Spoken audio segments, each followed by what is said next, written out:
Welcome to Let Me Fix This. Enjoy the video. In this video, I will show how to make a cupcake holder.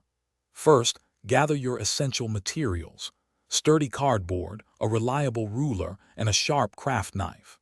Next, measure and mark a base rectangle on your cardboard, perhaps 10 inches by 14 inches, depending on your desired capacity. Carefully consider the number of cupcakes you plan to display and their ideal spacing to ensure a perfect fit for your design. Now, let's create the openings for your cupcakes. Use a compass or a 2-inch circle template to mark each individual cupcake hole.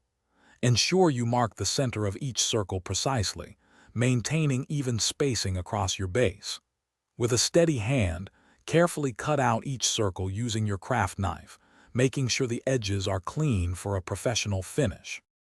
To give your cupcake holder stability, we'll add support structures.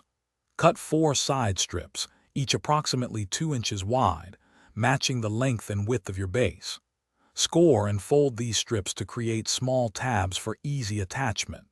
Then, securely glue or tape these side strips to the edges of your base, forming a sturdy frame that will hold your cupcakes perfectly. For the final touches, reinforce all seams with extra glue or strong tape to ensure maximum durability. This step is crucial for a long-lasting holder. Optionally, you can now decorate your cupcake holder with paint, wrapping paper, or any creative embellishments you desire. Finally, allow ample drying time, at least 1 hour, before placing your delicious cupcakes into their new, custom-made display. Thanks for watching. If you found this helpful, don't forget to like and subscribe.